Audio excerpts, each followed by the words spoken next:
problems of Africa is Africans themselves, is we, most especially the black Africans, because we have everything, every resources which we should have been utilized even till now against the high rate of poverty, like the constant increasing of poverty rate. You can see how much mineral resources we have. See the climate here in Africa, very favorable. See the natural resources, the mineral resources, the human resources, we have everything. But our problem is that whenever these colonial masters that they are still existing till now, it is just by the way of modernization. They just look for people that have influence in a community, in a town, in a country, and just empower them to use them as their agents so that they can keep empowering their people. They will have their own percentage, they will have their own cut, they will have like, okay, these your people, we know you have influence, you can get them to this, get them to that, or you can get these people to us, or get this kind of people to us, get this, just like slave trade, just like the way they bargained during slave trade back then. So just like, okay, this community, we need this community, if you can give us this thing, there.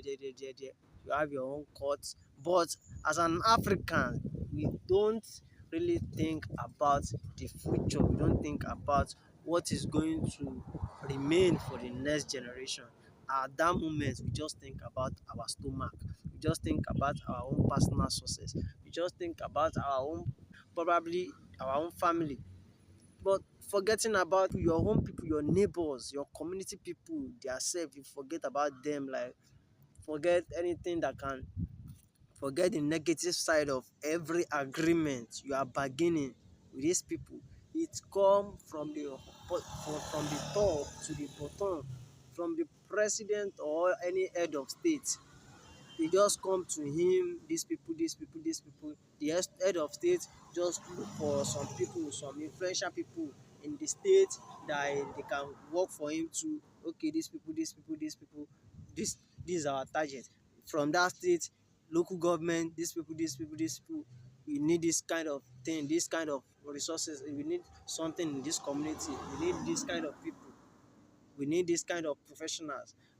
From that local government enter community, community leader, the kings, the traditional rulers, okay, you, we need some this kind of things, we need, we arrange. That's how they arrange. That's the process in which this modern slavery have been executed. Why so many African countries borrow too much? Like, we, I don't know the reason why, because whenever now, okay, whenever some people now talk, there are so many people in terms of activism, speaking for people, in terms of trying to create awareness to what is going on to the people. But people, even the poor themselves, among themselves, whenever they just see any other thing to boycott their reasonings, their mentality, they just give you small something, they just give you food, they just promise you a percentage of something, you just forget about what your own children, what your own next generation are going to suffer from what you are bargaining from. And this is where our problems lies on. A lot of white people don't do, like, they don't think like that. They think about what they can achieve in common, what the next generation can achieve, and that is the reason why they are still existing where they are existing till now. They have futures, they have plans, they have visions for 30 years to come. See, like Chinese, see the China set up years vision to eradicate poverty around 1990s, 1980s, that China started this innovation has get them to this stage that they are now. Nigeria was by far better than China in the 19th era. You can never achieve anything when you always consider your own self first. You can never, because whatever you achieve, it is the children, it is the next generation of those people that you maltreated, of those people that you did not allow them to get educated. Just like the Fulanis in Nigeria, you can see them, they don't even know what's the essence of the meaning of life. They just, when they have already pushed the orientation into them, the mentality of kill, when you die, you are going to heaven, you are going to meet Allah. Just kill. They kill some. They don't know that some of those guys, they pay them like huge amount of money that they can use to just blow themselves in their towns. They don't know the value of life. They don't know the value of the other people's life. You don't train them. This is just the thing that's been affecting the whole Africa. Just believing to train your own family, to just make your own family to be well responsible, be adequately cared for, forgetting about these other people around you. You will lose your land, and when you lose your land, a lot of these wealthy people just think of, since the whites give them the chance, the opportunity to buy a lot of houses abroad, a lot of properties abroad, whereby they pay taxes annually for those things that they acquire over there. Don't you know that there will be a time their children, their own grandchildren or great grandchildren will pursue your children away from those sides? Where will your next generation come back to? A land that already been occupied by insecurity, that some Talibans are already take over and they are already controlling the place. There won't be peace for your children. There won't be peace for your next generation.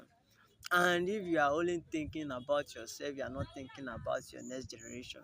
How did you think you get the life that you get right now? Though our forefather, during the ancient times, they have already done a lot of the worst things, the one that even worse than this, like capturing people and taking them as slaves, capturing and sold them to the other people, other places of white territories for them to use them for forced labors. And they have sold a lot of talented people, they have sold a lot of engineers, they have sold a lot of traditional doctors, they have sold a lot of well-trained farmers, sold a lot of human resources that they will have need to develop their own territory here. They have sold a lot of things in terms of doing slave trade then. And this thing has already affected the whole region of the blacks. What made the slave trade to collapse? Because the black people themselves, like the black authoritarians, the kings, the kingdoms, they don't want the slave trade to even end. And if the slave trade did not end, maybe some of us now will have been slaves. Most of the black Americans, the black Europeans, the blacks abroad, that very difficult for them to trace their ancestral land, and it is not something they are happy about. They are not happy about it. You are somebody and you cannot trace your father's house. You cannot even imagine the kind of trauma that these people are having every day. But it gets to a certain age, a certain era, that these people, they are in the around that 18 mid 18th mid 19th century, under 1840 something, 1850 something, during the age of 19th century to 20th century, there are a lot of rebels against so many black kingdoms, like the Hegbas. They fought the Oyos